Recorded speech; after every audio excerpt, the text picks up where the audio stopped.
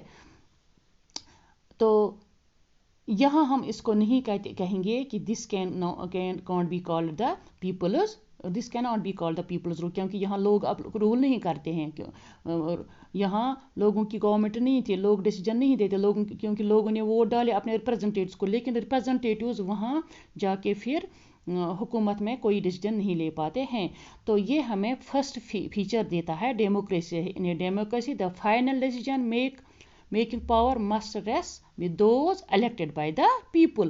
لیکن یہاں جو پاور ہے وہ الیکٹڈ لوگوں کے پاس نہیں ہے بلکہ اور کسی کے پاس ہے, نہ کہ ان کے پاس ہے جن کو لوگوں نے چنا ہے. اس طرح دوسرا فیچر جو ہے ڈیموکریسی کا fair and free electoral competition, دوسرا فیچر. اس کے لیے ہم مثال لیں گے چائنا سے, جہاں ہر 5 سال کے بعد الیکشن ہوتے ہیں. وہاں کی جو پارلیمنٹ ہے جس کو نیشنل پیپل کانگریس کو کہتے ہیں, جو نیشنل پیپل کانگریس ہے اس کے پاس پاور ہوتا ہے کہ وہ پریزیڈنٹ کو وہاں کے الیکشن کے بعد وہاں کے پریزیڈنٹ کو اپوائنٹ کر سکتے ہیں. تقریباً 3000 ممبرز الیکٹ ہوتے ہیں سارے چائنا سے, اور ان میں سے آدھی آرمی بھی الیکٹ کرتی ہے الیکشن کانٹیسٹ ہونے سے پہلے. لیکن وہاں کیا ہے, الیکشن کانٹیسٹ ہونے سے پہلے ان ممبرز کو جو الیکشن میں کھڑا ہوتے ہیں لڑنے کے لیے, ان کو اپروول لانی پڑتی ہے چائنیز کمیونسٹ پارٹی سے. انہی ممبرز کو وہی الیکشن لڑ سکتے ہیں جنہیں چائنیز کمیونسٹ پارٹی یا جو اس کے ساتھ 8 دوسرے الائڈ پارٹیز ہیں وہ ان کو الیکشن میں لڑنے کے لیے اپروو دیں گے, تب ہی وہ الیکشن میں کھڑا ہو سکتے ہیں.